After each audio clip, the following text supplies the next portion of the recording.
Come on in, gather around, have a seat, and let me tell you a story.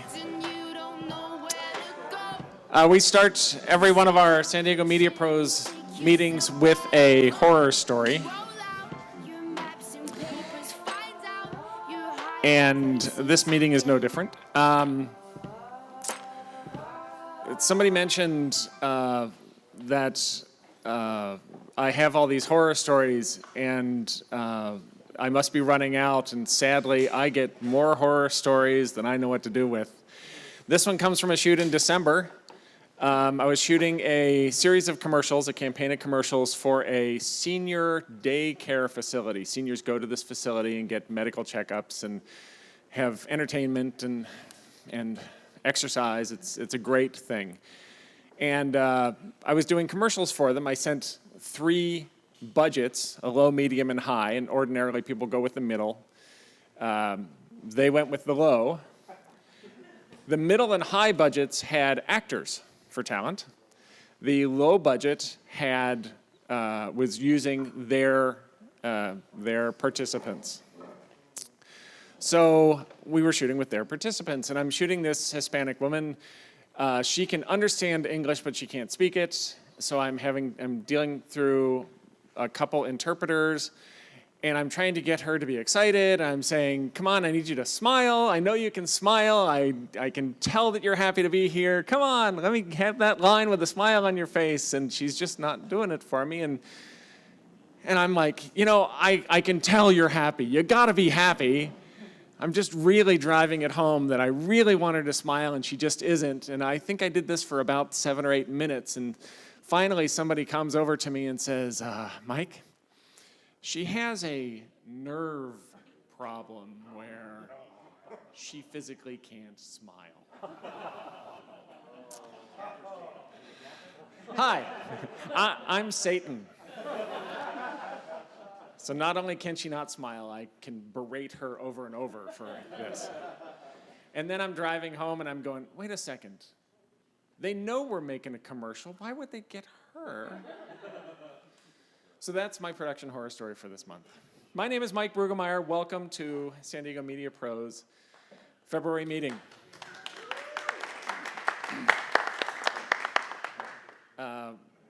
Like us on Facebook.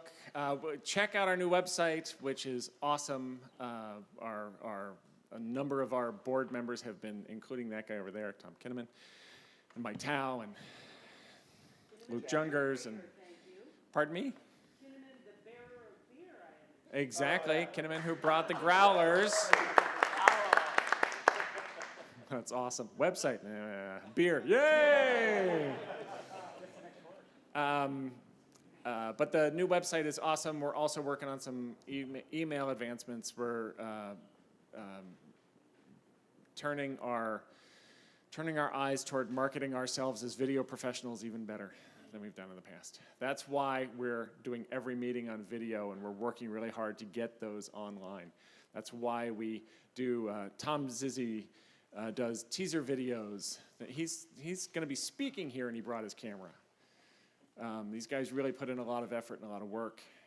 Our board members have done a great job, and I really appreciate them. So round of applause for the board. Yes. Craig Bentley, I need you up here. Come on down. Craig Bentley, this is his first time not on the board in how many years? About 15. And I'm sure you're enjoying your time off, but tough. Craig is one of the big reasons I joined, and one of the reasons I stayed. When I came to meetings and saw how you presented yourself, it was you presented a role that I wanted to follow. I found somebody else to take my job. And Craig didn't show up to the December meeting because he had a trip to take. And the first thing on the agenda for the board in his absence was, hey, do you want to give Craig an award or something? Oh, absolutely. It was instant and unanimous. So we talked about it and talked about it, about how much of a difference you've made to this group and to us. And then I didn't show up for the January meeting. But this is for you. This is a Shining Star Award for Craig Bentley, and it says, for your dedication and inspiration, Craig Bentley, MCAI San Diego Media Pros. Thank you very, very much. Digital can? Digital can? Yeah, I think so. And if you want, there's a beautiful box to put it in, and I'm going to give you the top. Wow, this is an upgrade over the Shining Star Awards from the past. Well, You can get any kind of award you want. truth be told, there are a number of recommended statuettes on the website, and when you click on those links to actually purchase them, those have been discontinued, so I picked the one that I liked. I like it too. Thank you very much.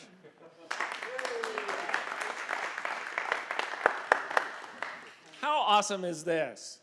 I have a great job. So a couple things coming up. Our next meeting is next month, about this time, and we are doing audio in the field and in post-production. Joe Godfrey is going to be heading that up with Tom Zizzi.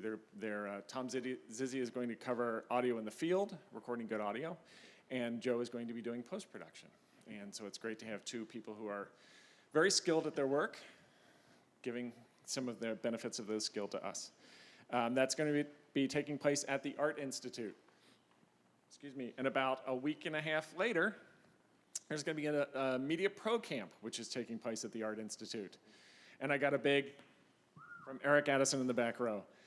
Media Pro Camp is a once-a-year thing that we do.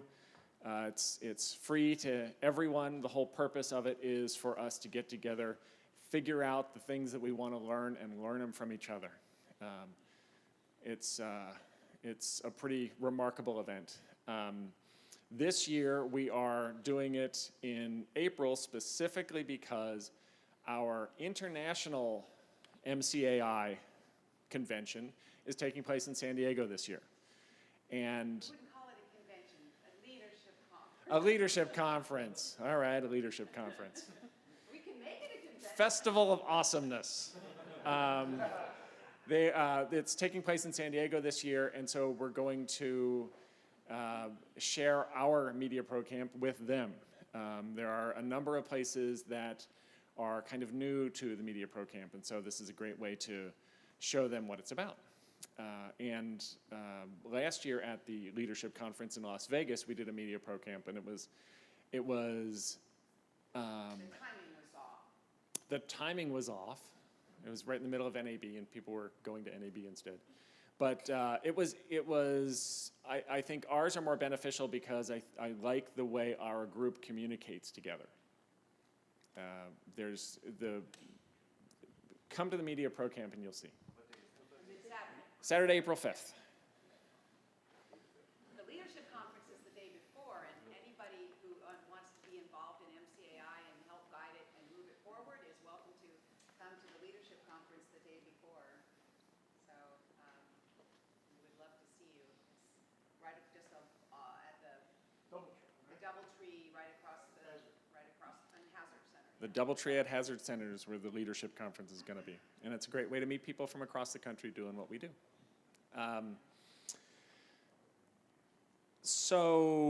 We have a number of, a number of giveaways that we want to give away. Connie, I'm going to have you do yours first, if that's okay.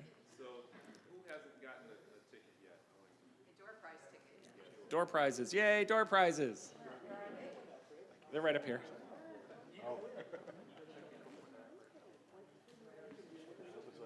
I'm Connie Terwilliger. I'm a former president of the chapter, and I'm now the executive director of the whole shooting match here. So, part-time executive director.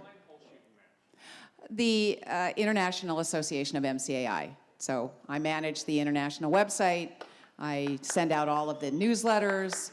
I try and communicate with people. I update Facebook, Twitter, Google+. Anybody who wants to help me in social media, please come see me. I'd love your help with that. But one of the things that I decided to do this year was do a drawing a day as to trying to get my art stuff juices flowing again. And so I've been, here Mike, hold this right here. Thank you. So I have an old mic. I have a Shure 51, and so I just drew it. And then I got crazy, and I just kept drawing microphones, these old microphones. And so I have them printed up as postcards, and I'm going to give away a set here tonight. So that's what I'm going to give away. By the way, I got promoted to mic stand. That was very clever. Okay, the winning ticket is 685853. All right. Now I have sets of these. They're available for $15. Members get 20% off, so that would be $12. And today only $10 in my hand, and you can get a set. Thank you. Thank you, Connie. I'm gonna give away the next one because Martin's just so dang shy. This is a shirt that Martin Banks of Video Gear, owner of Video Gear, gave us to give away. Matthew's studio equipment, and it has a grip head on the back, and it says Head Shop. Okay. So the number is 685830. Hey, that's me. I won it. Congratulations. Yay. Crap.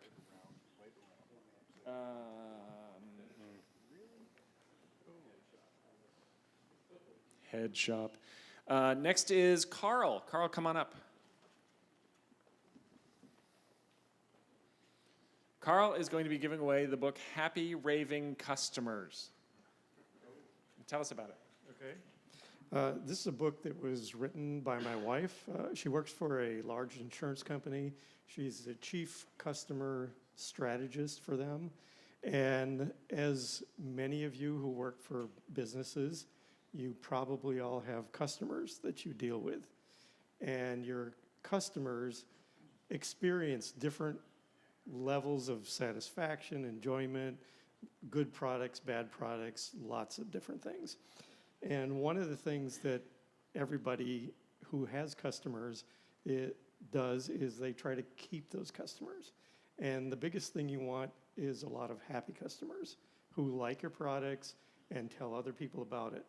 And today, more than ever, everybody can go out and talk to the world if they want to, because you may say something to one person and that person may say something to 2 or 3 other people, maybe via an email or something about a product that you experienced. And then that third person out there says something, but happens to belong to a group of, let's say, 2,000 people. Now all of a sudden that's spread and they belong to bigger groups and other groups. And it didn't just go in San Diego. Now all of a sudden, 3 hours later, they're talking about it over in London and in India and everywhere, all around the world. So this is a 6-step process of how to get happy, raving customers. There's a toolkit in here that comes as part of the book. The website is happyravingcustomers.com. There's an associated blog and a couple of other sites with it. But the book is for sale. It's available on Amazon. It retails for $24.99. Right now, I'm not sure what the price is on Amazon today, but we can offer a 20% discount if you'd like. And I'm going to give this book away. I have some others in my car if more of you are interested in it. So, Awesome. Let's pick a number. oh, okay. Hopefully I don't win the book. Okay. 685-833. Winner, winner, winner. Got a winner.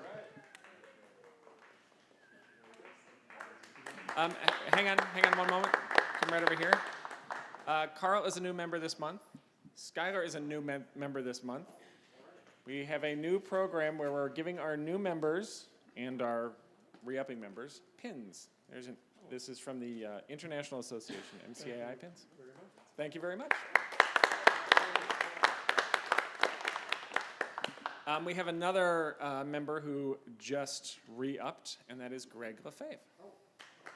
Have a pin.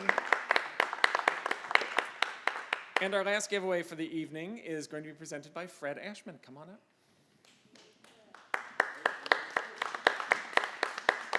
I'm going to be your Vanna White. You can hold the mic, Mike. I'm doing a series of seminars. The series is now down to about 2 a year because I've gotten busy again. Most of you know me. I owned Multi-Image Productions for 40 years, and it's closed, and I'm no longer responsible, and that's wonderful. But one of the things that I've done is with this seminar series is to really focus on pitch and how to take and get corporate business and grow it beyond San Diego, which I did successfully. And in this seminar, it's an all-day, but we go about 9 hours, and talk about how we pitched, and I sold $150 million worth of work over that time. And also, we won about over 100 awards. But how you can take these same things and do something with them to take wherever you are in your career and jumpstart it. I've had 3 of them so far, and had some people come down from Sony, people from Dallas, and various people come in and gotten some very good stories back about how it has been successful for them. So it's my way of paying it forward. It's normally $250 per person, and we're going to give away one tonight. And if anybody within this group wants to sign up, I will honor the early bird rate of 200, and we will take about 8 more people is all I'm going to take. And it's the 29th of March, Saturday, all day Saturday. We start early and end late.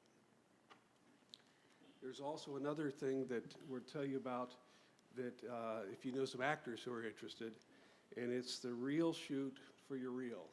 I've got Kimberlyn Brown and Matthew Ashford. Kimberlyn's in a new feature that's coming out shortly, and she's also, of course, Sheila Carter from Bold and Beautiful and Young and Restless, one of the top A-list daytime stars.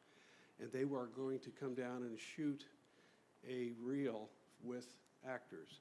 For the actors who want to do this, it's $500, about what you'd pay for a good headshot, and you get a real scene on set, professionally shot, HD, with these actors, all rights, and it's a dramatic scene that you can use in your reel. And we're offering it here on the 22nd of March. And right now we don't have very many takers, and I may cancel it. And we'll do it in LA where there's more actors who are interested, but we thought we'd offer it, and one of the colleges is actually paying to have it done at their college for their students in town in May. So it's something we are going to do more of, and I've got a series of actors who want to do it, including Jonathan Banks from Breaking Bad, who's a good friend. So anyway, we're going to give away one to this seminar, and if you are not interested in coming, then get someone who would benefit from it, and because I want people who really want to be there and help. We have limited slots. So there you go.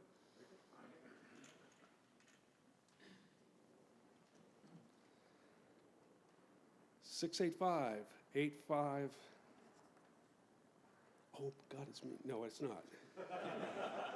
It's one away from me. 850. 850. There we go.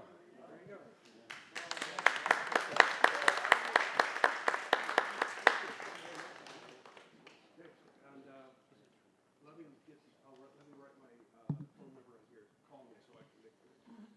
And David Brock has been to the class before, and I think he's coming back for the next one. Cool. There you go. Well done, everyone. So tonight's, we are all done with prizes. Thank you very much. The lovely Kevin. Well done. Tonight's event is about working as a one-man band. We have three folks who are going to speak briefly, and then we're going to be opening up to questions and discussion. I'm the first one. My name is Mike Brueggemeyer. I make primarily television commercials. I do some commercials for the web. The majority of what I do is working as a one-man band. Often I will have a shoot, and I like to have at least one other person on the shoot with me. The purpose of that is so that if I'm screwing up something, another set of eyes will catch the screw up. But that's, for most of the stuff that I do, that's as much as I can afford, and often I can't afford to do that. I'm going to show you a few of my commercials right now. Actually, the first is a video that I did for my daughter's school.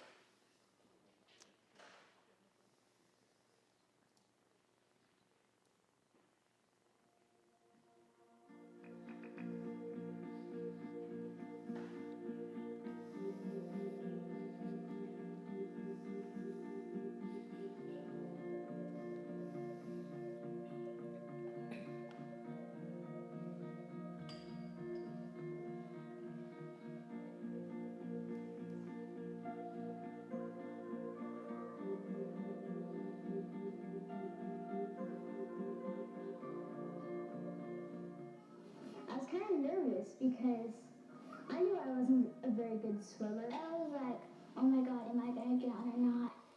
Like, I don't want to drown. Highest level of creativity. That's what you get. Come to Lars. Creativity. That's what makes for a great remodel.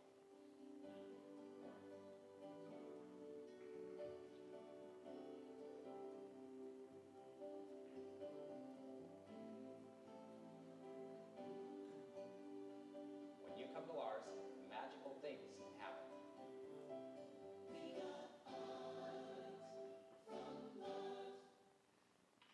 Problem garage?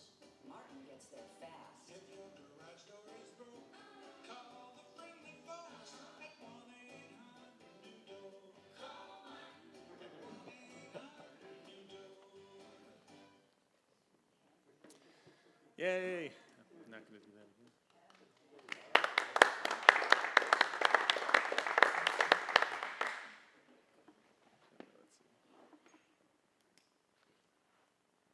So we're all going to talk a little bit about production, but one of the things that I want to touch on is working as a one-man band is difficult because I don't have any training in business. And many of us don't. I got my degree in film production. There were no business classes in film production. I can barely balance a checkbook. So I had to learn a whole bunch of things, like invoicing and tracking my invoices through the year. So one of the things that I want to show you is simple ways that I've streamlined my process. Now these forms that I'm going to show you are forms that I got from my wife, who was doing creative memories. If you have ever know anybody who does scrapbooking, Creative Memories is a scrapbooking company. And the way that they had a basic small business kit, and that's what I used as my template to start doing work. And I realize this has nothing to do with camera work or audio, but this is the boring stuff, but this is the stuff that keeps me in business. When I send out an invoice, I do everything in Excel so that I can track the money coming in and the money that I'm putting away for tax and everything like that. So this is a basic invoice. I have an invoice number. My invoice number has to make sense to me. The way I do an invoice number is so that it's not just numerical. if you tell me if somebody calls me and says I got this invoice on my desk, they can say the invoice name and I get it. My invoice is 4 numbers. It's first, month and year, 0114. The first 4 letters of the client name, ABCD. This is a fake ABC dealers of cars. And then -1. If I do 2 invoices for that company in January, it's going to be 0114 ABCD-2. If I do an invoice in February, it's going to be 0214 ABCD-1. So everything has its own unique number, but they all make sense to me when somebody calls and mentions it. The other thing that I do is down here on the tabs, I color the tabs. And this is, it sounds like such a dumb thing, but it's a very quick way to look at your billing and go paid, paid, not, not. Green has been paid, red hasn't been paid. Simple. And then the other thing I do is I work out my contracts to work generally at a flat rate. When I'm doing local, low-budget TV commercials, I give an hourly rate for production or post-production. It's the same rate. It makes it simple for clients. Clients don't want to have to know what you're sub-renting or anything else. They just want it to be simple. So I give a flat hourly rate for production or post-production. Out of that, I provide camera, sound, some basic lighting, some kind of camera movement, whether it's like on the Lars commercial, the camera is moving across ever so gently. I have a little skateboard dolly that I use for that. And if you saw the footage has a little wobble to it. I'm using Final Cut 10. I hit stabilize, and it stabilizes it. You had a question? So you said a flat rate, if they go over a certain number of hours, they know there's going to be an hour addition? Is it a ton of materials flat rate, or is it just? I charge by the hour at a flat rate. Generally, I can look at a script and go, this is going to cost about this much, but this is my hourly rate. And they can on their own make it more? They can make it more. They never do. In my initial meeting with the client, one of the things I learned from Jason Larson of Lars is manage expectations. When I met with the folks at the senior care center, I said, here are 3 prices. This level is going to be a local commercial, and anybody looking at it's going to go, well, that's a local commercial. This price is going to be a nice local commercial. This price is going to be like, your competition, like, something shot well and done well. And they went, yeah, we want the local.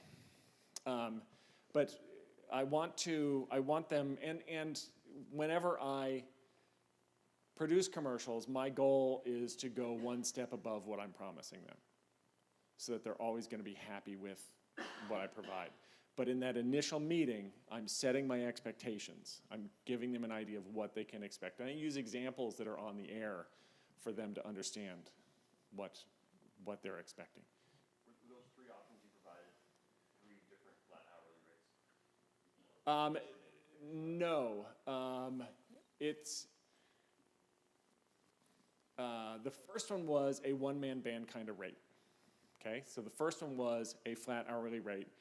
It's going to take 8 hours to shoot. It's going to take 16 to edit. We're going to do this many commercials. That was at that one-man band rate.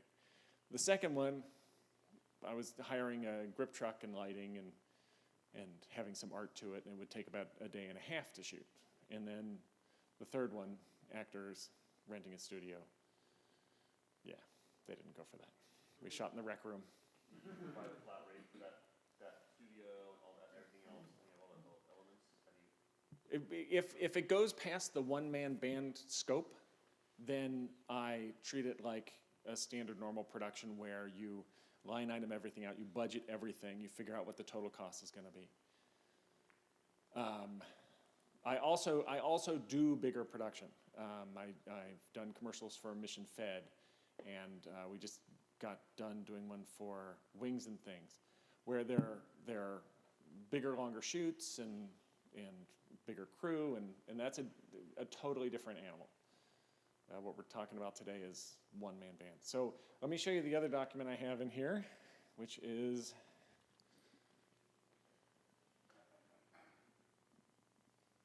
my spreadsheet. Now, I realize you can't see this. I apologize. But the concept of it is pretty simple. I have every invoice. As soon as I write an invoice, as soon as I make my invoice, I copy. It's possible to link it. I'm not that good in Excel, but I just copy that same basic information here.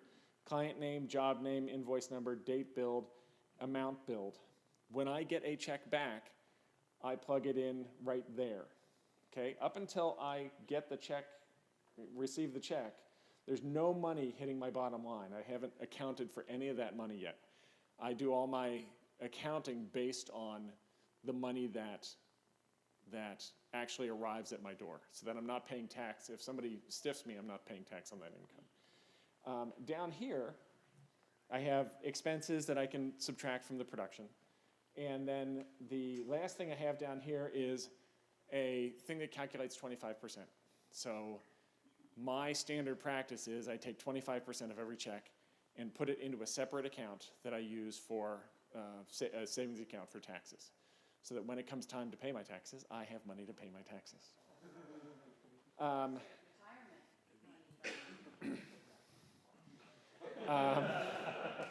Yeah.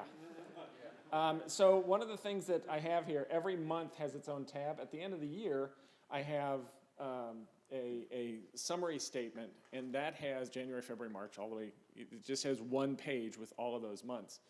But every 4 months, I have a total of the tax that's due. So every 3 months, I have a total for the tax that's due at that amount. So I can just look at that document, see the amount that I'm supposed to sock away, and write that check, and it should match my savings account. And it never does.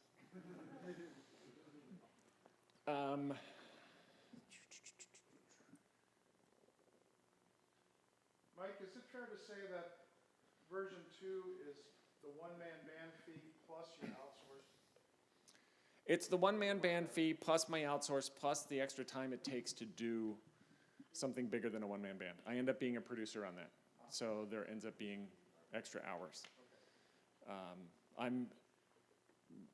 To be honest, right now, I'm just beginning to do bigger productions. It's just been, less than 10.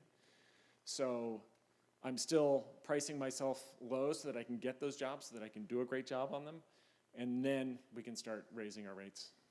Do you do the writing, Mike? Yes. By and large, yes. For example, Mission Fed, I worked with the folks at Mission Fed. I wrote scripts, and then we worked back and forth to revise them to get them shoot ready. How do you charge for that, or is that included in the flat rate one-man band thing?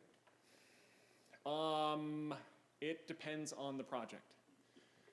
Some I will charge. Generally, I charge some sort of flat rate for that. Okay. Because it's hard to, for me, writing is figuring out what I want to accomplish and then turning my brain off for 3 days and then sitting down to write it, and the stew has happened and I can write it out. So if I'm gonna write down the amount of time that it's gonna take me to do it, it's gonna be 45 minutes. But that's not an accurate measure of what goes into the script. So I usually come up with an arbitrary fee, basically. And the music? Depends on the project. Most of the low-budget stuff that I do, I find music in Final Cut. I find music that's hidden in the computer somewhere from their built-in library, which has, no rights or whatever. I mean, you can use it freely. One of the agencies that I work with, he provides me with music or jingles, like the Lars stuff. He provides me with music. Yes, ma'am? MCAI gives members discounts on stock, on royalty-free music. Music Bakery, 25% off. There's a special code. Music Bakery. I hadn't heard that. That's awesome. It's on the website under benefits, under stock audio and video, 25% off. That's awesome. Cool. That's pretty good stuff, too. Cool. I have my camera up here. and this is what I do the majority of my stuff with. I use Nikon prime lenses on a Canon T2i. The Nikon primes, they're the lenses that I used in college and to do still photography and take pictures at weddings. But I've bought some more of them because they end up looking so nice. And they work great with a mount adapter on the Canon. I bought the Canon because it was the cheapest camera I could possibly get. I bought it the day before a shoot and shot the next day and got really good results. And then I read the manual after that. The swim video, the audio on it's horrible because I was recording with my recorder here and then took the output and plugged it into the microphone jack and then promptly lost the SD card. So I had to use the camera, the audio that was in the camera. That's why the audio sucks. But normally my process is, if I'm gonna I have a slate in my bag, and I write my take number, I roll camera and look at what take number it is, and I write that down on scene. That way I can immediately track the audio file that goes with the video file. Sometimes I do this, and sometimes I just do this, because the syncing tools in Final Cut 10, which is what I use, work so well that I don't have to sweat it. I shoot in CineStyle, which is available from Technicolor. It's a flat method, and sometimes even on a low budget shoot, if I'm shooting an interview, I will shoot with 2 cameras. I will put one camera on a tripod and have it on a long focal length. I will put the other camera on my little skateboard dolly and have it on a wide angle and just roll it back and forth. Yes? Do you use Magic Lantern? I don't use Magic Lantern, and there's a really dumb reason I don't. That's scary. When I bought my camera I don't know when I bought my camera. 4 years ago, I bought a 5-year warranty with the expectation that I would kill it long before then and get a new camera. And it hasn't died yet, so as soon as it does, I didn't want to void the warranty and be able to get a new camera. I don't think you can avoid the warranty. I'm not even going to take that chance. Well, my issue with Magic Lantern is it does one thing that I think is valuable, and that's give you the ability to do manual control of audio. But everything else it does, it doesn't do it well enough on that camera to benefit my footage. Once you're doing separate audio, then you don't need that. Right, right. And I own a film camera, so I know how to sync. I have had plenty of practice with that. So I'm going to turn the presentation over to someone else in a moment, but I have to make one little announcement here. The nice folks at Video Gear let me come in here and set this place up the way I wanted it, and they helped a great deal with it. But when you look around you and see all this cool lighting, they let me play with the toys. And the toys are awesome. Martin, did you want to come up here and talk about any of this? Because I'm going to talk about it briefly. They have these cool new LED lights, okay? They're these tiny little things. What they're basically doing is saying, if you have a LOL kit, try these instead, all right? They're tiny. The barn doors basically snap on and off, and I think they're held on with magnets. It's brilliant. They have color temperature changing.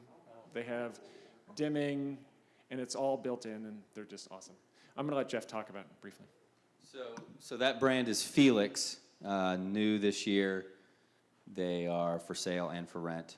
Like Mike said, we're looking at just replacing all of our LOL kits in rental. So if you got an old LOL kit and you're tired of changing bulbs, all that kind of stuff, it's beat up, it doesn't work, then this is kind of what we're looking at.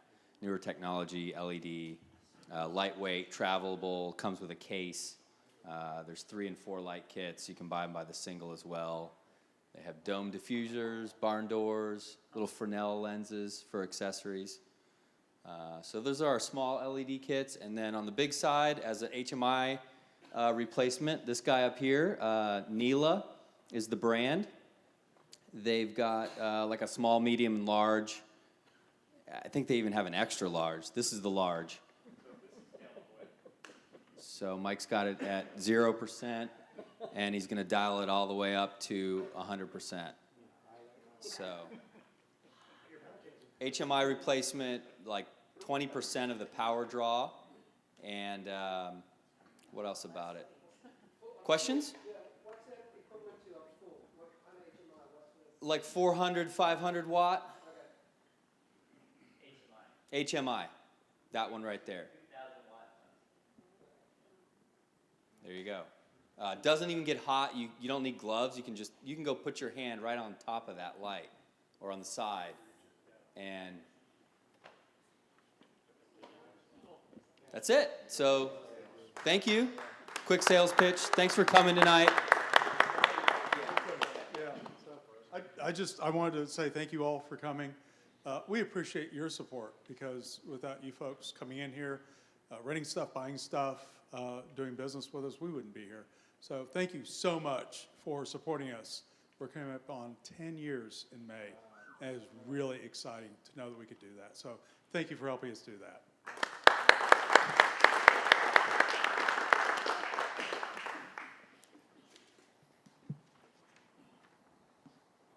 Our next presenter is Gabe Rivera. I worked with Gabe at Cox Media a number of years ago.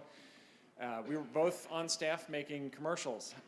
Gabe graduated from the University of Texas at El Paso with a BA in broadcast production. While in his senior year, he got a part-time job editing the nightly news at CBS affiliate KDBC. After 11 years there and in the position of chief photographer, he left for beautiful San Diego. It's more beautiful than El Paso? After a short stint at KGTV's Channel 10, Gabe was hired on as a full-time producer-director for Cox Media in 1997. To date, he has produced over 600 30-second TV spots. His work has been nominated for an Emmy, he's won several Telly Awards, and he says he's done all this just to get his free professional pass at Comic-Con each year. Ladies and gentlemen, Gabe Rivera. Can we turn that down just a little bit? Or I can get my sunglasses, either way. So, Mike, yeah, we worked together way back in late 90s, early 2000s, something like that. And I was sorry to see him go because we sat across from each other and had a great time. We're both kind of funny, humorous type guys, a little bit more. You are. Yeah, you are too, man. You are too. Anyway, so he asked me if I would come and speak to you guys about being a one-man band because that's really what we did, especially in the early years. At one time, we had 5 producer-directors on staff. Today, we have 3. But we all acted sort of like one-man bands. So I sat down at the keyboard, and I thought, well, what am I going to say at Mike's get-together tonight? Being a one-man band. So I wrote down a quick list here of things that I personally have to deal with. So let me just run through this list, and then you guys can ask questions. So what do I... Yeah, we'll show some spots that I've worked on. So what do I do? I don't have to go out and sell like many of you do. We do have a sales team at Cox that does that for us. But we do go out with the sales team on initial calls in case they have ideas about creative. And we like to pitch creative right up front because that really, when you come up with a great idea, you can really hook the customer right away with a good idea. So we go out with them and we sit in the meetings and we offer suggestions. So what do we do? Let me go through this. In the sales meeting, we meet with the client, assess their needs, their objectives, positive and negative features, the selling points. We may come up with a few ideas in that first sitting to see if we're on the same page. And then we'll throw out some ideas. And the ideas kind of help to test where their limitations are with budget. We usually like to throw the grand schemes out there first. And then after they wake up, we bring the price down a little bit. So we kind of assess that. Then we go back to our office. We do our homework on the client, his product. Do your homework, you check their website, you look at the competition, you see what could make them stand out, what could make their TV commercials stand out. So once we do that, we come up with, we write scripts, a couple of options. We'll do storyboards or style boards. Now, storyboards, we don't have any resident artists, but we do have somebody that does this for us, and it's an additional cost. But we work with a lot with what we call style boards, and that's basically, you know, you go to iStock and just grab some clips and throw them on a board that sort of represent the idea, and it just helps the customer to get a better visual idea of what you're trying to do, of the idea. And it comes in really handy when you're just, instead of just trying to explain it with words. So once we do that, write the script, storyboards, we go and we pitch the ideas, and you guys have probably all done that. And then once they sign off, depending on what, you know, similar to what Mike just said, on what level of production they're going to do, then that's when the real work begins. So, we work with the various talent agencies here in town. We look for actors. We negotiate the actors' fees. We set up auditions. We cast the production. We coordinate. When I say we, I meant me. I do all this. Yeah. So negotiate the actors' fees. I hold the auditions. I cast the production. I'll sometimes shoot the auditions so I can send the files to the client. You know, I'll kind of narrow it down to 2 or 3 candidates and go, what do you think of these guys? I'll coordinate wardrobe, costumes, props, makeup. If the budget's big enough, I'll hire a crew. You know, I'll hire grips, PA, DP, whatever is required to fulfill their needs, you know, if the money allows. I'll go out and find the locations. Sometimes it's a free, hey, let me use your house kind of thing. Sometimes we hire locations. I get myself involved with you know, entities like the Film Commission. Now that's not around anymore, but in the old days we used to do that a lot. Any government entities, national parks to acquire permits, parking, catering, all that stuff I do on my own. Dressing the set, whether it's a set or even a green screen shoot, doing the props for the green screen. Then I shoot the spot, and then on location, I shoot it, I direct it, I coach the actors through what I want them to do. And then when they're done, I take care of their invoicing. Now, I don't have to do what Mike does completely because we also do have a business department that handles all the invoicing. So I basically just have to say to the vendors, or whoever they are, like, okay, just give me, here's the website, send your invoice there, but CC me so I know what you're charging us. And that's pretty much it. And then I go into editing, and I do the editing. You know, I edit on Final Cut Pro, mostly After Effects, Soundtrack Pro, CS6, and then deliver the finished spot. So, everything from concept to shooting to editing to selling it, you know, I do it all. Now, I have to say the times have changed a little bit since Mike was there. We've kind of shifted away from the smaller mom and pop shops. We don't really do those anymore. We did a lot of that in the old days, in the early 2000s and the 90s. You know, like, hey, you got $500? I'll make a spot for you. And it sucked. Yeah, it did. Because we'd show up and the client would be like, so who else is coming? No, it's just me. Just me. Really? That's what I'm getting? Okay. But we've gone away from that. We've actually, as a company, Cox Communications, we have a division in Phoenix that we call the MSC. And when we get those clients that are, you know, like under $1,000, we just send them over there because they're cookie cutter commercials. We're just like, because we just don't have the time. We've figured out the metrics, and we end up spending more money than making money on those little guys. Yes. The average, about 2,000. Most of the ones that I do these days are between 5 and 10. And in the sense of the one-man band, I've kind of gotten away with that because I can hire a crew. You know, I hire grips, lighting. Sometimes I'll hire. We have tons of lighting of our own, but if the situation calls for it and the budget allows, I'll hire a lighting crew. You know, some of the local guys here. Sorry, one more thing. What cameras do you guys use predominantly? I'm sorry, what? What cameras do you use predominantly? I'm not a real technical guy. I'm more of the creative. I got the eye, but I wrote it down here because I knew somebody was going to ask me that. I'm just like, give me the camera. Where's the on-off button? Okay, thanks. But we just got a camera about 3 months ago. It's a Sony NextCam FS700, and it's taking some getting used to. Beautiful picture, but the buttons are wacky on it. You know. So I'm still getting used to it. But so let me show you some spots. I think we got like 4 spots. Let's start with the Midway, number 1. So this was a 2-spot campaign for the USS Midway that we did in October, I believe it was. So go ahead and play those.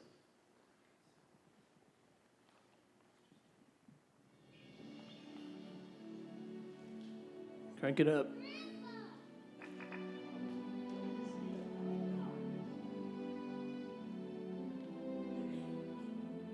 I remember these. For a limited time, the USS Midway Museum is offering 50% off annual passes to San Diego County residents only.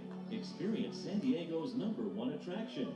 Visit midway.org today for details. And then go ahead and play the second one.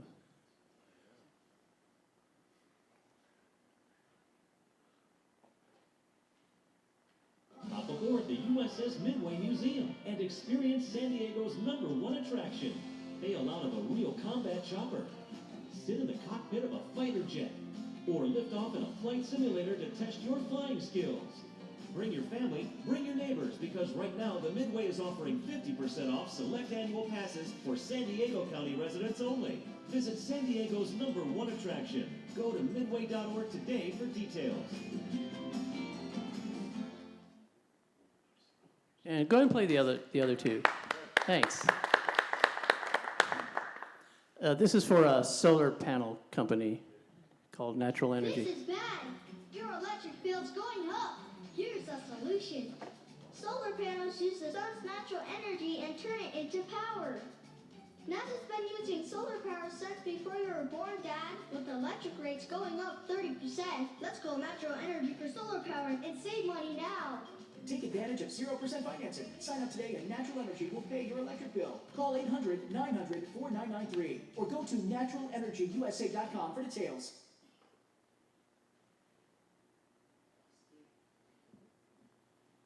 Today, let's hear from our loyal San Diego home cooking customers. I especially like the breakfast. I think they have the best chicken fried steak in town. Service is fantastic. Catch a light lunch or dinner with Mahi Mahi 3 ways, grilled with mango salsa, a Mahi Mahi fish sandwich, or Mahi Mahi fish tacos, only $9.99 each. Home cooking, just like Mom used to make. Visit SanDiegoHomeCooking.com to find a restaurant near you. All right. So yeah, that's a few of the ones that I do. And obviously the Midway spot was a larger budget, so I did have like grips and we had a jib, to do some of those sweeping shots. And actors. All the actors are hired. None of those were volunteers. They were all actors. What was the total cost of that one of the Midway shoots? We did it was to both spots together it was about 9,000. Yeah. And I guess that's it. Any questions? Sure. Technical question. You had the kid in the space helmet on? Yeah. The audio was perfect. How'd you get the audio of the kid's voice? Wild tracked it. I brought him into the studio and had him redo all his lines. Yeah, because it did. When we got it back, we listened to it. It was like I wasn't happy with it because he had the lav on, like right here, and yeah, I didn't like it. And the same thing with the San Diego home cooking spot that you saw at the end there with Mel. I always have her come in because we shoot it in the restaurant, and there's just so much noise going on in the restaurant that the audio always has too much noise in it. So I always bring her in the studio, and we just wild track it. Did you wild track the guy at the restaurant? Because he was remarkably clear. The gentleman on the patio outside. No, he was. No, we just pinned a lav on him. That came out. Sounded great. That came out too good. It wasn't too much. It was a Saturday morning. There wasn't too much traffic out there. So, yes. Does the sales rep ever package together We threaten our salespeople not to price production because they paint us into a corner when they do that. They're not creative types. They're there to sell the schedule. So, no, we don't do that anymore. We used to. There was a time when, if you bought X amount of dollars schedule time on Cox Cable, we'll give you a spot or 2 spots or whatever, and we don't do that anymore. It's a separate, you buy the schedule and then you pay for production. We don't give away free spots. That's good. In the early 80s, there was an actual lawsuit filed because it was before the cable companies were doing it. It was KFMB. They tried to take business away. Fred, Ashman, is he still here? John Long did that too. Yeah, it was A&G Productions that was suing KFMB because KFMB stole their client, which was Levitt's Furniture, I think it was. And so what A&G did was say, hey, we don't own a TV station, so they went after them for the California Fair Trade Practices Act and said you can't package. And so and the TV station said, you know what, we don't want to give away production. So they all signed off on the agreement saying we won't do free production. And that was before the existence of KUSI or Channel 69, whatever it was. And so I was wondering if that practice was still going on. Of course, cable company's different because you don't have a license with the SEC. Yeah, and I've never heard that. I mean, that it was a problem. We could still do it. I'm ancient. Yeah. We're talking I'm probably older than you. They can't give away production. They can't give away production to make the sale. What they're doing is Right. we'll give you free production. Yeah, and we still deal with that today. As a matter of fact, we were in a meeting today with a real estate company, and they said, well, Fox is going to give us a free spot, with the buy. And we're like, yeah, but that's broadcast. That's one channel. We're 50 channels, I mean, we have a lot of selling points. So, but broadcast still gives a lot of spots away. We're gonna come back. We're gonna have Tom do a presentation, and then we're gonna come back and answer more questions. Okay, thank you all. Well done, sir. Hi. I have a bio, and this is the part where I drop the mic. Tom, is it Zizzy or Zizi? Zizzy, that's what I thought. Tom Zizzy had started working in San Diego at KFMB News 8 in 1978 as a news photographer editor in the days of film. Way to go. Freelance for a while in the mid-'80s, then worked for NBC for a short time, and then helped KUSI launch San Diego's first 10 p.m. newscast. He left KUSI in 2009 and has been freelancing as a producer, photographer, and editor ever since. He has been doing the feature videos for our meetings, and it's one of the first times that I've ever stood in front of a camera and had to speak, and it's the most awkward thing I've ever experienced, and he made me feel completely comfortable doing it. And I saw the video, and he did a great job, and that's an art in itself. So, do you want, ladies and gentlemen, Tom Zizzy.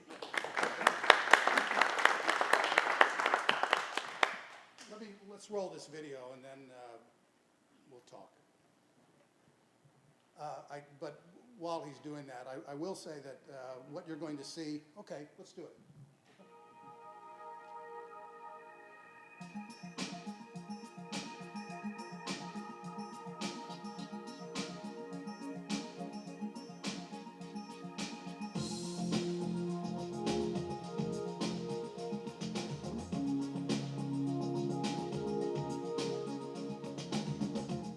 I come here every day. I get to work with the best people in the world. The culture in a nutshell involves the pursuit of excellence. GNF is a great place to work. I really like working here.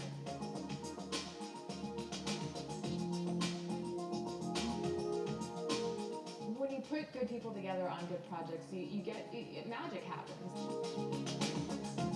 The group of people that I'm working with, I'm just in awe of how amazing they are. People here work really hard, and personally, I like working hard, and it's great to be around a group of people because it's really motivating.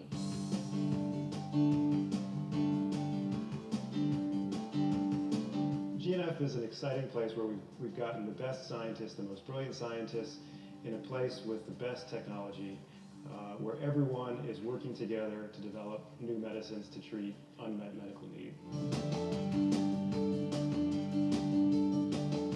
GNF is a very empowering environment. The people here just come to work with high energy, high enthusiasm, knowing what they do matters. Also knowing what they do is very challenging. We're really engaged by the data, and we work very quickly, and we have a sense of urgency that I think is just kind of self-sustaining. We feed off each other. I think what makes GNF special is the level of innovation. I don't think anyone is intimidated against bringing forth their ideas. They're willing to stand out, be different, think differently. They really encourage creativity here. They're willing to open their minds and think out of the box. Michael? Good. It's rather unique. So that happens to be probably the nicest corporate piece. Sure. I have to interrupt because my favorite thing in editing is finding a frame to freeze on. You're just going to leave that there? It's one of the nicer pieces that I've been involved with, but it was more or less a one-man band. A producer came to me, and a producer did the interviews, but I did the shooting and the editing, and I got a lighting assistant to work with me. And the major place where the lighting assistant helped me was all of those interviews, most of those interviews, all but one, I believe, were done outside. Okay. You can't hear me back there? I'm sorry.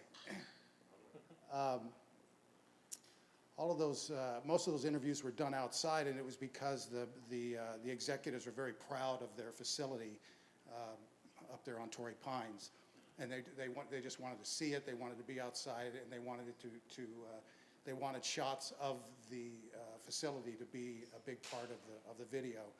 But as you can see, this was a video that involved a lot of talking heads, and I like talking heads, and I like working with people trying to get to make them look good.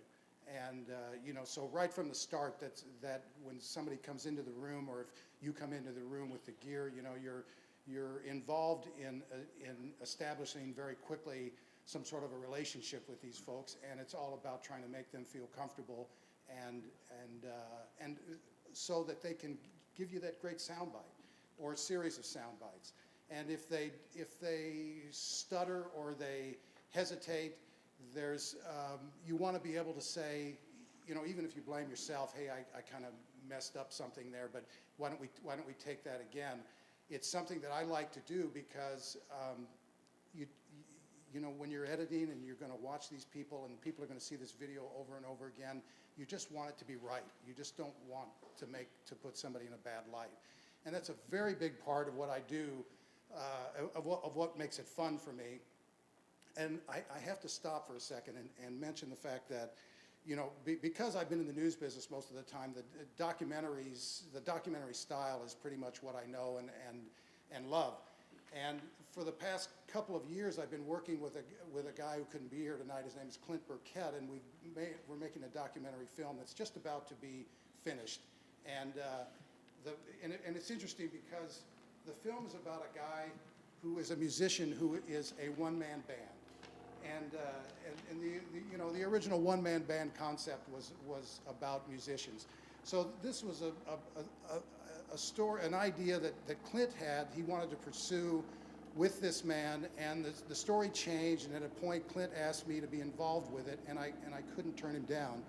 And so, quite frankly, I have been sort of getting by on projects here and there to pay the bills, but I've been spending a lot of time in the edit bay with Clint, and the film is going to premiere at the La Paloma Theater on the 16th of March. It's a Sunday, and SteveWhiteBlues.com is the website, and you can go on there and you can get tickets. And I just thought that since we're talking one-man bands tonight, I could get away with a little plug here.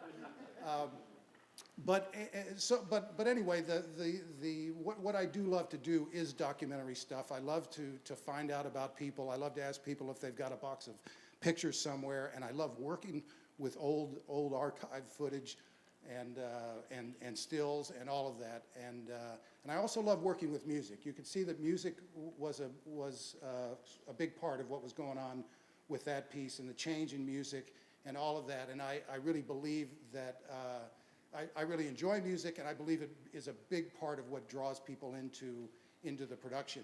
And so let's see, what else? In my mind, I'm the marketing director for San Diego Media Pros, and very pleased that you guys have all come here tonight for this meeting.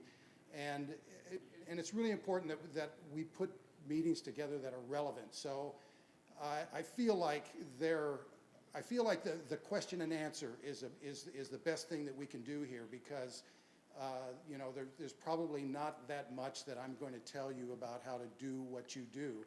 I will say that I back up everything in terms of going onto a shoot, and that's one thing. I wear a vest like this because it gives me a few extra pockets, and I wear a bag, and I have every kind of battery in that bag because it seems like I never know what I'm going to do, what I'm going to need. And the other day I did a conference with a guy, and when we got there, we suddenly discovered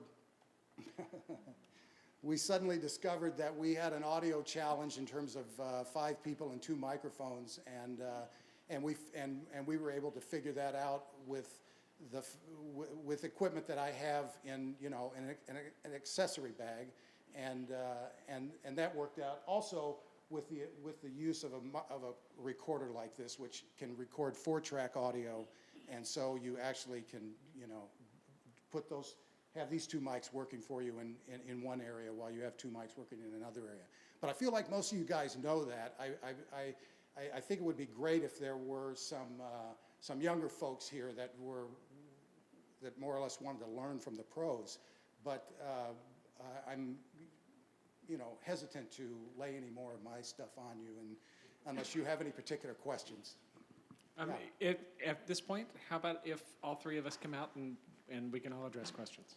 How long was that film? That one, that corporate film? That corporate film was about 8 minutes in total. 8 minutes. Yeah. How do you charge? Do you have an hourly thing, or do you discuss it beforehand? What do you do? That was a package deal, and it started at one price and went up as we saw that we needed an extra day or 2 of shooting. But an outfit like that basically has money. It's not a big issue to say we're doing another day of shooting, and it's going to cost more. Could you give me a rough per day kind of cost on that?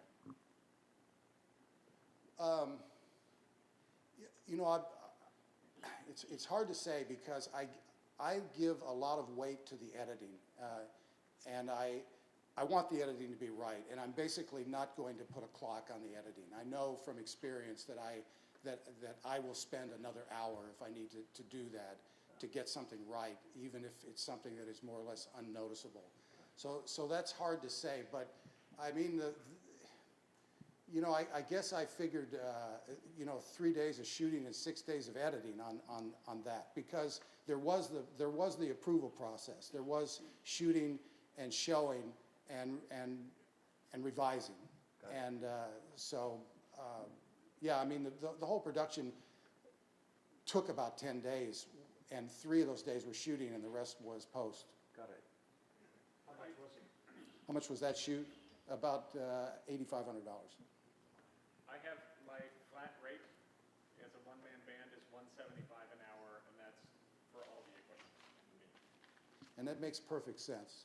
It's like what Mike said about simplifying and putting a flat figure out there, whatever that flat figure may be, so the client can calculate. And so there's not a lot of surprises that are going to be around the bend when the project's done.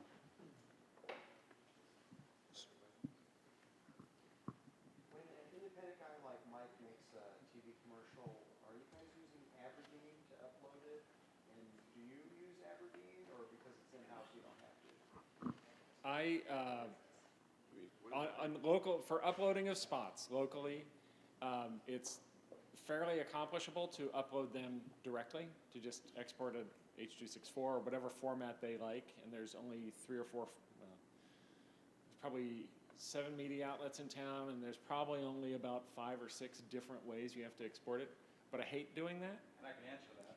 So I bill in an additional upload fee, and I send my spots to Centaur Delivery, and I upload it to them. They charge me $20 for every one they send out, and they not only send them out to the stations, but they check what I've done to make sure that it fits the specs of the stations. So they check white level, black level, color. Some like Channel 8 center punches a high def spot when they down convert to standard def. So you have to make sure that if you're going to be on Channel 8, you have to make your title safe inside the 4x3 square. Well, pretty much every station does a 4:3 center cut. That's not true. Pretty much every station does. NBC Channel 39, for example, crops in, gives you that, the column view, which is awful. Channel 39 has an option. If you ask, they will letterbox. Great. Years ago, when you first started doing high definition commercials, you're right. Every station had a different codec, and everyone had their own specs. Yeah, and just And I about finally everybody got wanted a tired- center I finally cut. got tired of it, and so I just created my own FTP site. I upload my commercials once, and I tell all the stations, come and get them. Here they are. Mm. And I initially, I had the stations buck me a little bit because the traffic department and the production department would Right. say, we don't want to be spending time going to the client's website to get them. So then they would say, no, you got to send it to our FTP site. I go, no, I'm not going to do that anymore. And so the salesperson, I'd contact the salesperson and say, sorry, your tech department won't come and get the spot. We're not going to be able to buy your station. And that went from the sales rep to the local sales manager, the general sales manager, to the general manager, and the general manager then calls the traffic department and says, get your act together. So now, you're right, it used to be all the different codecs. I upload one format, H.264, in 1920 by 1080, little Right. big even on the audio's all, and you know what, not one person has complained, and I'm talking thousands of commercials. Yeah, They for stop Cox Communications, we have a sort of hub. We're headquartered out of Atlanta, Georgia, so we just send everything to a entity called Spot Express, and then they disperse and it. I've used the Spot Express thing also. And when a broadcaster needs a spot that I've done, because some of the clients air on cable and on broadcast, I just send the traffic department. I don't upload it. I send them like a hightail. You know, here it is. Just download it, high-res version. 300 megabytes, and then they can load it themselves. I don't know. Spot Express is a good one. Comcast has theirs. Yeah, there's all kinds. Elizabeth Todd, who I work with, you know who that is? Uh-huh. Yeah, and so, you're right, everybody has a different way of doing it, but I've learned it's so much easier to do it just one way, and they will convert it to their format Right. if they need it in. And I can see how that'd be valuable for you guys who are independent. Yes. What's in the goodie bag? What are actually must-have items between the three of you that you have to bring on a shoot just in case? Candy bars.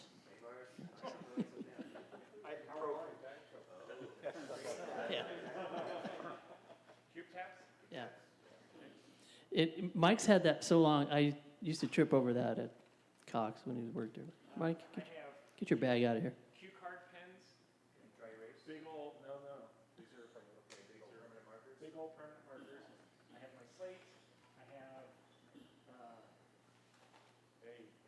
Stella Artois bag full of C47s. I have my tape roll.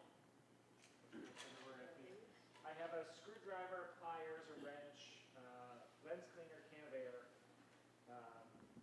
slate pen, and zip tie. And I have one that's just very similar in the contents, very similar, although mine's a porta brace bag, but same thing. Every time I go to the store, I buy another thing of AA batteries and put them in my bag, because every time I go to my bag, they're not there anymore. Greg, do you have a question? What was your production time on the Midway shoot? For example, the scene outside the house, and how much time on the deck of the ship? 2-day shoot, like 4 hours at the house. It was almost 7 hours on the ship. We did a lot of shooting on the ship that didn't come out. in the commercial just because of time. We did a lot of stuff underneath. You know, if you ever toured the Midway, you can go down into the where they sleep and all that, the mess hall. We got some of that. In the end, it was like, we've got more than we need. Let's just stay with the stuff that looks the best. But yeah, we were there like 7 hours, and which is kind of rough when you have kids, when you're dealing with children. What was your crew compliment for that shoot? I'm sorry, say that? What was your crew compliment for that shoot? I had my associate, Ken Granlund, who is also a producer-director with Cox, went along with me. We had three grips, and that was it. Who shot? I did. Okay. I did. I shot. We used a jib. We used a dolly track for the shot where he's pinning the little metal on him. But I like to do most of my shooting. Everything I do, I like to do my own shooting. Yes. So for the group there, for guys who are maybe just starting off in the one-man band thing, how do you prioritize rent versus buy in terms of gear? And what are sort of like critical pieces that you start with buying, and the rest you rent and sort of build in as part of your fee, or just eat it as part of your hourly fee, so you can get the equipment you need to start producing stuff? Get a car. I have a Volkswagen Rabbit that's my grip truck. and you laugh, but I've fit a jib and a dolly and light kits in that thing.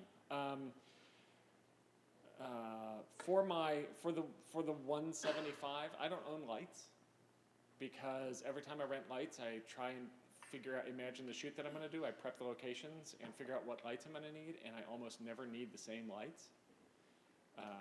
So I haven't, my rule on renting versus buying is, if it's a piece of equipment I'm going to use more than 10 times a year, I'm going to buy it. If it's a piece of equipment that I'm just going to use occasionally, I'll rent it. Occasionally there are things that I do out of desperation, like my stupid little dolly, which is literally a set of skateboard trucks on a plank of wood with a head hole in it, and it's just the saddest little thing, but it ends up working. I would love to get something better. But better skateboard. You put the wheels around? Brand name. Pardon me? You put the wheels around the ground, or do you have pipes? I always end up putting it on some sort of, I have a piece of track that it can sit in that I made from Home Depot, but it's either that or a plank of wood or a piece of foam core on, I shot something last week at the beach, and I had a piece of styrofoam as a reflector and a piece of foam core on top of it, and I just rolled it across the foam core. I have the things that I would recommend. When I got laid off, I immediately started thinking, what do I need to buy? And I wanted to think about the kind of work that I was doing. And so I wanted to do work that looked cinematic. So I wanted a large sensor camera. I looked around, and I couldn't afford a 5D. So I looked at the 7D, and then I found out about the T2i, and literally I had a shoot coming, and I said, hey, can you pay me half up front? And I took that money and bought a stinking camera. I already had Nikon lenses for it. I didn't have a lens mount adapter, but I had to buy that. I bought the audio recorder from a friend who was getting rid of it and leaving the state. Most of the stuff that I have was either discounted or, somebody was throwing out and I took. And in terms of, I would love to get a new matte box and follow focus because mine suck, but the first shoot that I did with the T2i was on a jib. And I am doing this, it's underslung, so the camera is underneath the end of the jib so that I can go down right over the edge of this piano and get this really cool shot. And the shot ended up being really cool, but the client, an advertising agency guy, looks at it and says, I love the shot, I think it's beautiful, but I'm never going to be able to bill my clients real rates for that little tiny piece of shit camera. You got to do something to dress that up. And I said, okay, and I bought the cheapest rods and matte box and follow focus I could find, and the next shoot, he goes, that looks like a real camera, and I'm going, it does look that way, doesn't it? You know, it's funny what he's talking about because, you know, in the old days we used to like go out and, like I said, one-man band, and the client would be like, "That's it? It's just you guys." So a guy who used to be our boss said, "Look, when you get to, because we have a truck full of equipment, he goes, when you get to the shoot, take out every piece of equipment and lay it on the sidewalk, because that way you'll impress them." Yes, Greg. Who owns your footage, you or your clients? The client paid for it; it's theirs. With us, yeah. The client owns mine because I want them to be happy. Yeah, it varies, but I don't try to hold on to it unless it just falls back to me somehow. They're not interested. Some of the broadcasters who give you the free commercial won't let you have it. We found that out because we've tried to get it from them. Like, hey, they want to air on Cox. Oh, sorry, you can't have it. So. I was going to say, it only becomes an issue when they're no longer your client. Because unless you sign a work for hire, it's still your property. But it doesn't become an issue until they say, you're no longer our client, give us the footage. Can I chime in here? One of the things that I do when I get when I start a new project, if the budget is decent enough, I build in a new hard drive that I can dedicate to them, so that if they go somewhere else, and some of them do, I can just go and hand them the hard drive and be done. And there's something really cathartic about going, here you go.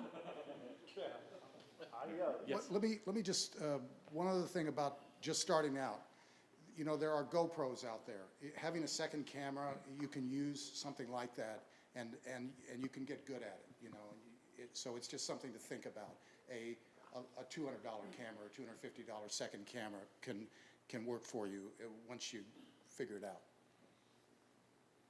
Revisions. At what point do you tell a client no after X amount of revisions? They want to constantly do something new to it. At what point do you say it's going to add more? For me, if they're right, if the revision they want makes the commercial better, then I'll give it to them. If they're revising things just to revise them, the expectation I set at the beginning is, we will give you a shoot, we will give you an edit, you'll have 2 chances to revise that spot. When you get those 2 chances, if you want to revise 90 things in that first chance, we will revise those 90 things. If you want to revise 90 things in the second time, we will revise those 90 things, but you only get 2 opportunities to give us the list. Yeah, we try to avoid revisions. I mean, you're always going to have a couple revisions, but if you lay the groundwork early enough so the client knows what is going to be done and how it's possibly going to look, that's half the game there, is to make sure that you communicate. And then also, it's about relationship, your relationship with the client, you know. I've had clients who, you know, they're a little bit hard to work with, but we see a relationship, a partnership being built where we're going to be together down the road. So, you know, you'll give them a 4th revision if that's what it takes. But sometimes you're going to get a client who's just a pain in the ass. And you just like, you know what, I'm going to do this 10th revision, and then that's it.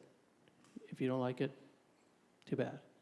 I mean, it's all about relationship, and you know, we're all human beings, and sometimes you want to work for it, sometimes you don't work for it, and sometimes it's time to, you know, like, move on. Have you fired clients? What's that? Have you fired clients? Have I fired clients? Yeah, I usually get in trouble when I do that. So I've only done it like maybe twice in the 17 years that I've been with Cox. An excellent phrase is, no problem, but it will cost you. Yeah. And Marty, I've said that many times. How long do you archive a project? Hang on, I've fired clients,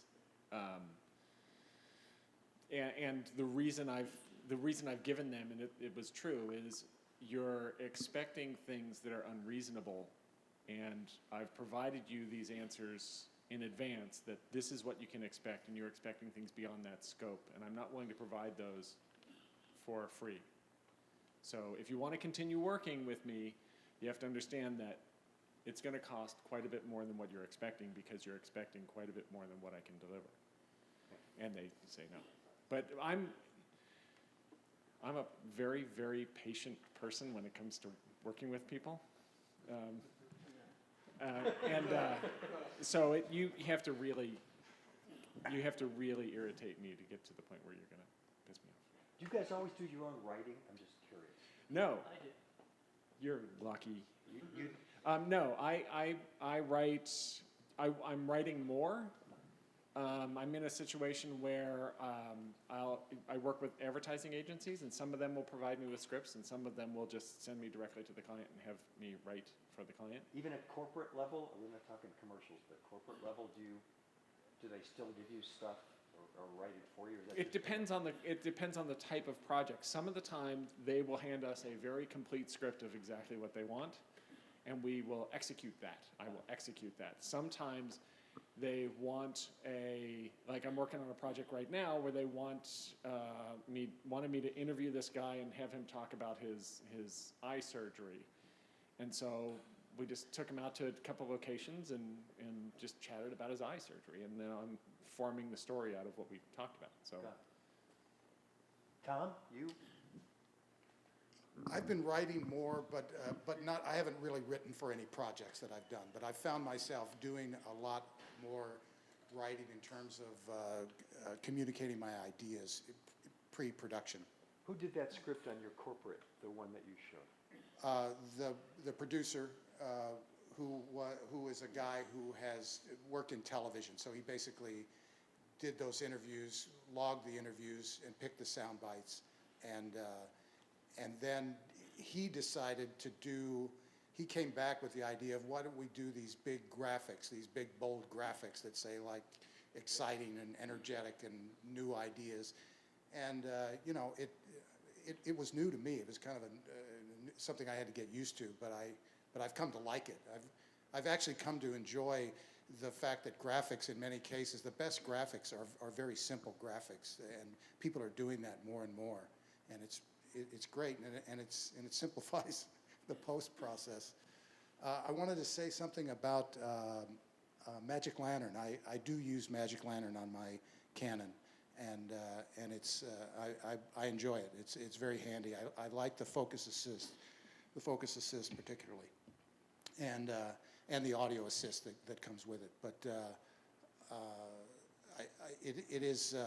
it's a little extra effort to load it onto the file card that you're using. But I've found that it's pretty handy. And then the other thing, from my in the news business, we always had a light mounted on the top of the camera, and I kind of always want to do that. So even though I haven't used that light tonight, it's mounted on the top of that camera, but what I do have on it that's a little different is a little rod that is one of these one knob rods that allow you to adjust it and move it, because I really like having the light high and being able to move it and position it so that it doesn't look like a light that's sitting right on top of the lens. And again, basic equipment. Those lights are fairly inexpensive, and so they're really great to have. I do a little job for NBC for a show they call Sound Diego, which is about the local bands. It airs at 1 a.m. on Saturday nights after Saturday Night Live. But I use my light on that show, and I use another light that is a portable like that on a stand, because I have a producer that doesn't want to waste time for me to plug anything in. And so I just have these two lights that I can move around without having to look for a plug or have cords that are dragged across a nightclub, which is where we shoot oftentimes. We shoot a host doing various intros and outros, and we're able to do very quick setups using these lights. And so that other light sometimes is just lighting a dark club that doesn't have enough light, and sometimes it actually is a side light or a backlight or just something to make the image interesting. Can you talk about your editing systems? Well, like I said, I edit mostly in After Effects, and because I like to use a lot of effects, and Final Cut. I used to be Avid. I love Avid. I don't like Final Cut that much. 7 or 10? Which Final Cut, 7 or 10? 7, yeah. No, we're not going to go 10. We're probably going to go back to Avid. Yeah. I edit in Final Cut 10, and use After Effects for effects. I find myself using Photoshop quite a bit. One of the things with DSLR footage, every piece of footage I put in, I immediately add a sharpen filter, just a tiny little bit, and it makes a world of difference. Final Cut 7 for me, and I have Premiere and After Effects and sort of am familiarizing myself with those, but I still find Final Cut 7 to be just a lot of, easy. Number one favorite, other way first, worst, most frustrating aspect of being a one-man band, and what do you love the most? Two-part question. What's the worst part, what's the best part? Worst part is all the stuff that I wasn't trained to do. So being a business person, the worst part for me, absolutely, is being in a room where somebody says, you know what, this is an awful lot of money, and there's other people out there who will give me a better price, and there's got to be a way that you can bring this down. And it's really difficult for me because I got laid off in 2008 and I had 2 really bad years. So I'm still not at the point where I'm comfortable enough to go, you know what, if you're going to be that way, I don't need you. I'm not there yet, but I'm getting there. I think the hardest part for me is that we have a sales team of about 15 salespeople, and for all the local spots they bring in, there's 3 of us. So it's constant. The work is constant. When I get in, from the moment I get in to when I get out after 5, it's one thing. It's juggling. It's like, okay, this thing for this client, that thing for that. How many do you have on your plate right now? Well, this is not regular because I only have 3 on my plate right now. But that's because I'm doing an internal corporate video that is taking up huge, giant blocks of time. So they've kind of given some of the new clients to the other guys. Like, here, you do this because Gabe's busy. So, but this is going to be over next week, so then I'll be back into the swing of the normal clients. I would agree with Mike. That business side and the marketing side is very challenging and very draining. An hour of trying to drum up some business or trying to pitch somebody just wears me out. Now, what do you love? Looking through that viewfinder and framing up a shot. I love a great idea that the client allows me to do. Yeah. I love the fact that I'm getting to the point where I don't have to be a one-man band anymore. My most favorite experience to date was working on the 48-hour film project because I just had one job and could focus on it, and I had a crew there. Yes, Eric's invisible. Whatever. Yes, Eric. I just had a comment. Somebody asked, and I don't remember who it was up front, about what to buy, when to rent, that kind of thing. One thing I learned in film school that I carry over even to this day is if there's something you need to buy that's rather pricey, I have 4 words for you: no interest credit card. Okay, I'm dead serious. I bought my first camera, my DVX100B, on a no interest credit card. Paid it off over a year. It's free money, and it disciplines you. So if you've got to make a big purchase and you don't want to have to go to a bank and financing, and you need that gear, because like Mike writes, you have to sort of figure out, this is what I need. Camera usually is your shooter.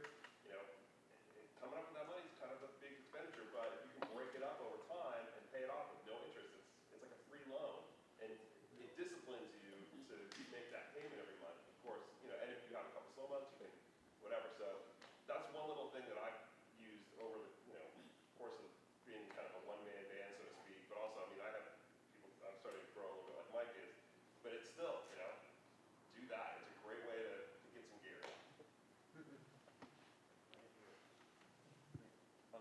After, and I think someone may have been going to ask that, after the client after you've delivered the spot or the project and you've been paid, what responsibility do you feel to save the raw footage and save that final file with you? Or is it like, okay, you paid for it, delete?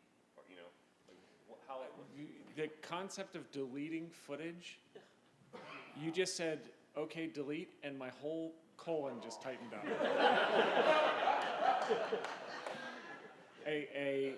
That's why I buy the hard drives, because, the client that I handed the drive back to, I still have his footage on another drive. because there are clients who are idiots. And they're not going to know they're idiots, and they're going to see this hard drive, and they're going to go, oh, I can put all the baby pictures on this.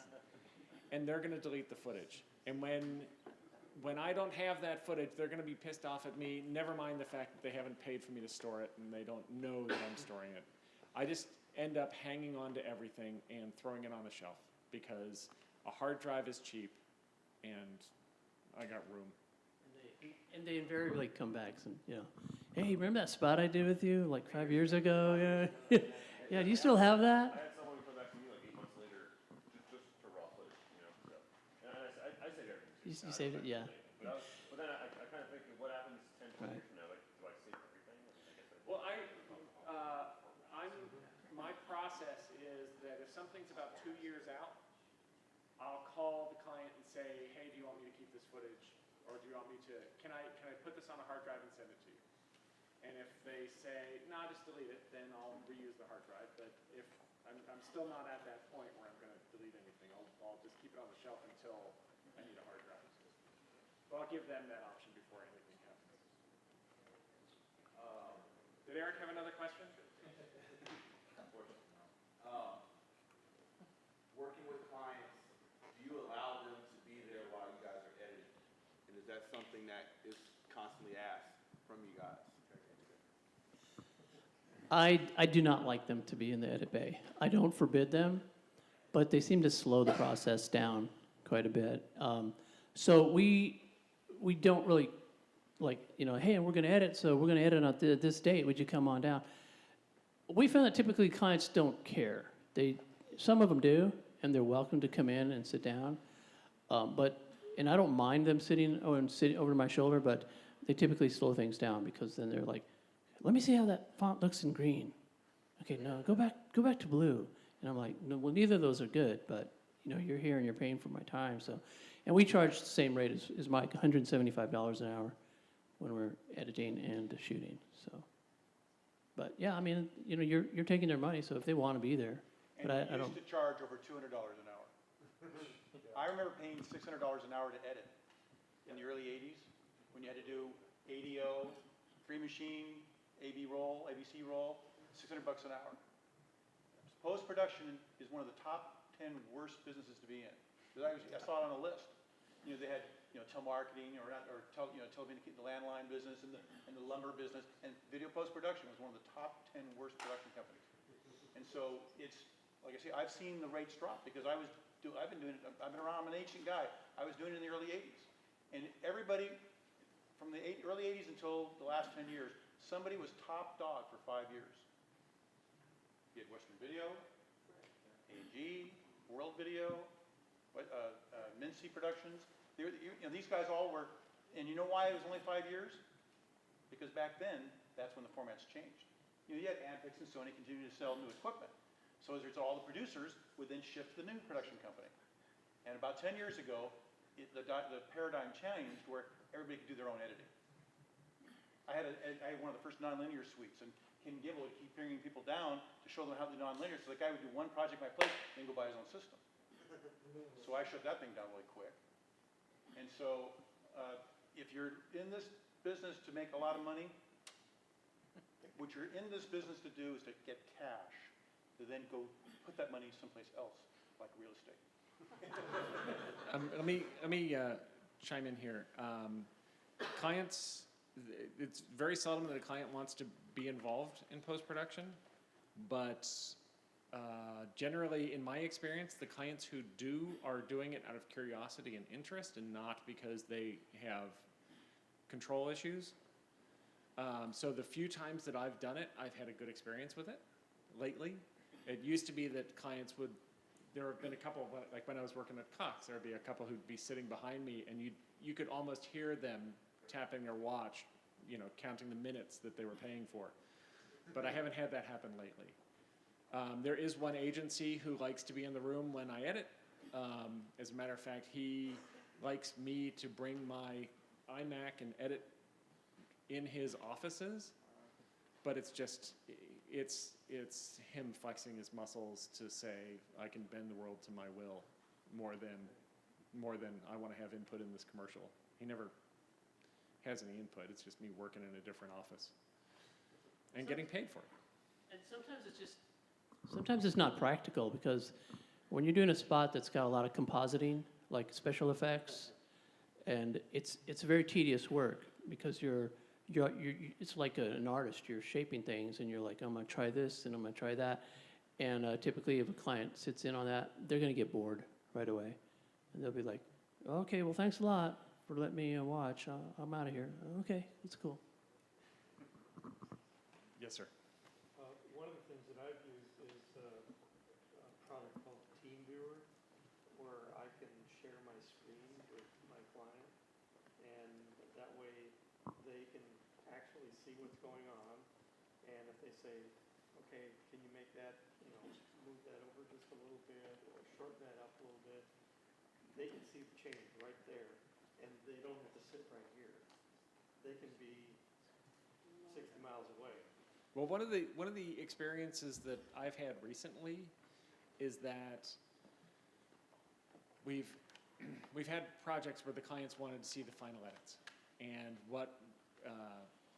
and this is one of those projects where I wasn't editing, where I was just involved in it, and the editor would make the change or make 3 or 4 changes and send it off, and then continue working on it to make it as good as he wanted it to be. So by the time the client got back to him and said, hey, we want to make this change, there'd already be 5 other fixes already incorporated. So he's built it into his process. He knows his client well enough that he's built it into his process to send progress cuts every hour or so during his edit session. It slows him down a little, but for a client who would wreak havoc in the edit suite, it's a good way to control their inputs, that they just send an email once an hour.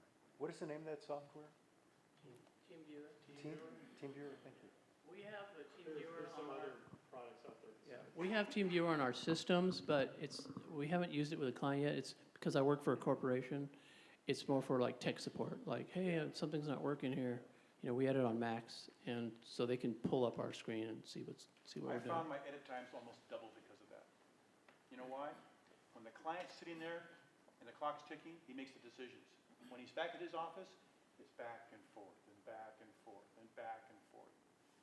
That's my own experience. This was more like I got to a certain point, and then you like this, and then it was. Case convenient, you don't have to get, because the client's not there over your shoulder, but right. I just remember going, oh my God, this is taking much longer to do. It used to take this much time to get the project done, and now it's taking this much time. Right. And then I realized, well, it's because we're going back and forth too many times.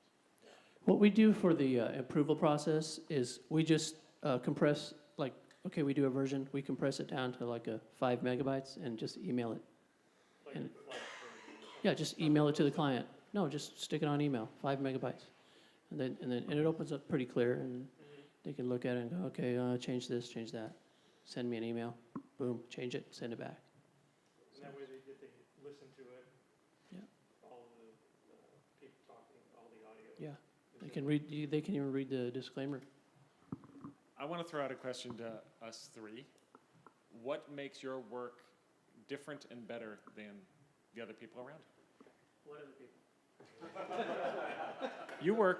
You work with 2 other producer directors, right? Why would a client choose you over them? Me? Okay. My forte is comedy. I love to do humorous commercials. And one of my associates says, hey, I got a client, man, they want to do something funny. They come to me, and we just do crazy things. That the corporate video I'm working on is full of funny stuff. We did a parody of The Walking Dead, and I got several of our office mates to dress up as zombies, and we did some fun. I love doing that stuff. I love doing comedy. So I mean, that's what I do, and I don't know how else. That's a tough question. I just, for me, it's just a matter of, I'm lucky enough to get involved in projects that interest me, and if I'm interested, then I just want to do a good job, and it's about the relationship that you have with a client. I'm older now, and I'm not as cynical as I once was. I don't want to have cynicism and conflict be part of my relationship with people. So if I'm involved in a project, I'm there giving it all I've got. And so it's not that I'm a better shooter or a better lighter or better editor than anybody else. It's just that I'm there with you from the start to the finish, trying to give you the very best product that will make you happy as a client. Yeah, I like to shoot because I enjoy composition, and so much so that when my other two associate producers say, "Hey, will you go with me on a shoot?" I'll say, "Yeah, okay," and then they'll be like, "Hey, would you shoot it for me?" I'll be like, "Okay." So I end up doing that quite more often than I would rather do. Shoot your own thing. Anyway, but it's fun. Yeah. Can you talk about your marketing? How do you go about finding new clients and keeping the ones you've got? He has a sales staff. I have a sales staff, yeah. But I do have, because I work for a corporation, I go through training, sales training quite often. How to sell, how to keep a customer, how to satisfy them. We have processes, we have books that they're mandatory that we go through called solution selling principles. And our whole corporate nation goes through these and we have to do them. So they keep up with us. I mean, they want us to succeed and they want the client to succeed. And if we can present the client a solution, not only in TV commercials, but we also do web. We do web banners, in-banner video, pre-roll video. We do all the web stuff too, so we've learned that and we know how to sell that.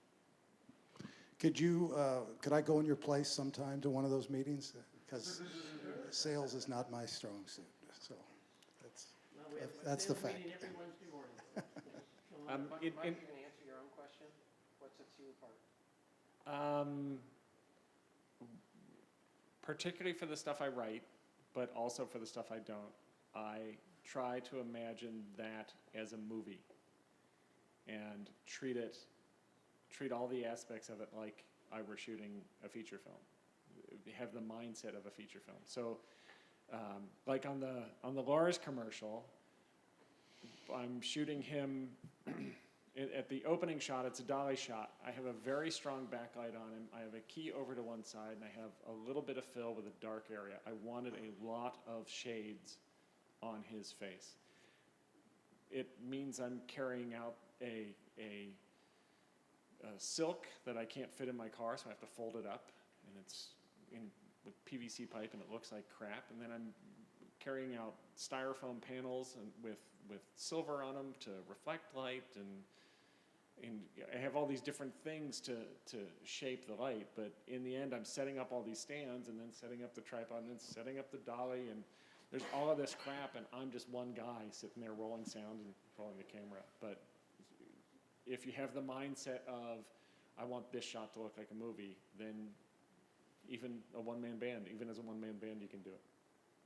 And I try to have, Tom does basically documentary work, and I told him earlier, I couldn't do that. I need to know where I'm going to end before I start so that I know how to get there. I need to know what all of my shots are going to be like. So it's that movie mindset. And then what was the next question was, we were talking about marketing. I'm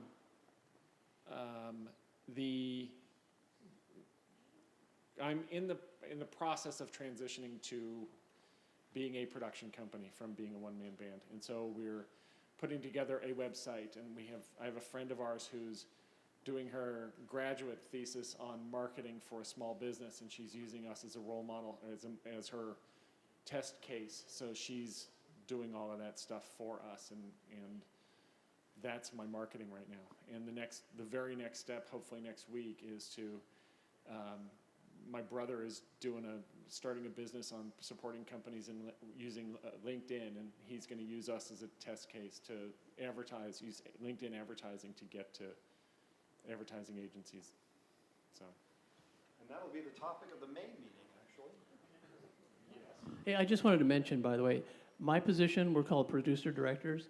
There's an opening for a producer director for Cox in Santa Barbara It's probably going to post Monday, so if you know anybody in Santa Barbara, it's a one-man band kind of thing. Same thing as me. If you get the budget, you can hire people, but it's one-man band at Cox Media in Santa Barbara. Yes, Carl? This is a question for Andy. What do you do to protect yourself? Let's say you had a shoot, you've been there all day long, and you think you've got everything packed away, and your SD cards or flash cards or whatever, and do you make a backup on site before you walk away, so you have another version of all the information? Or do you I don't. just get in the car and I just get in the car. When I get back to the office, I pull the drive out of the camera, plug it into the Mac, and download it. I generally do that. But I have at times backed things up for various reasons, you know. Yeah. I do the same. Yeah, I take it home. All our systems are connected to a huge server, so it all goes to that server and sits there until. But I mean, if you're doing something like this, where you've got one or two cameras, do you have a camera that shoots 2 cards, or? The 2 cameras that I was using on this shoot, I borrowed a 5D, which uses CF cards, so they aren't the same cards, and I just leave the cards in the camera until I get home, because they're, 32 gig cards, and that handled more than I needed. We Check-in have time. 5 more minutes. Augie, did you? Augie? I have a question. When you hire somebody to work with you, how do you handle that? Do you 1099 them, or do you, I do all 1099s. I don't hire any employees, and I make that clear at the beginning. Part of being a one-man band is protecting yourself from liability. So you have an agreement that you have your contractor sign, and you have when I do a production, I will generally have a production agreement signed by the client, which sets the scope of what you're going to accomplish for the price that you're going to accomplish it and the days that it's going to take to accomplish. And not only does it include my responsibilities, it includes the client responsibilities. And hopefully it has milestones that need to be met on both sides. So the purpose of that is, if I'm going to meet my deadline at this price, both of us have to meet milestones. So it sets expectations. Do you hire people as 1099? Well, because of the company, we hire them as vendors, and then they just send their 1099s and their W-2s and whatever through to our business department. So I really don't touch any of that. Yeah, same here. Do you ever use interns? Not really, because there's an insurance liability thing. I mean, we'll keep them in the office, and they can do stuff, and maybe even do some graphics, but they rarely go on the shoot, on location with us. We did a meeting a few months ago where one of our guys had done some research, because he has a Groovy Like a Movie, and he basically said that anytime you ask an intern to do any amount of work, you basically are in jeopardy. So he sort of turned all of us away from the notion of having interns do much. As a matter of fact, in the last, it was about 3 years ago, the last time we used interns, we did have to start paying them something. So. He said, well, I'm just out of the hospital, and I've found the interns are real valuable when I need to move gear out to a shoot and whatnot. And, but I can pay them too, I give them the minimum wage. Yeah. That's the key thing. I've always paid interns, because a free intern, you can't count on them to show up. But if you know he's getting paid, he's going to show up on the job, usually. I'm married to an HR director, and you always pay somebody who shows up in California, period. It's cheap insurance. Yes. Any other questions? All right. Martin, thank you. Yes, thank great. you very much.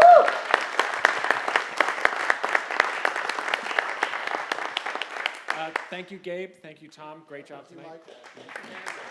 And we will see you all next month.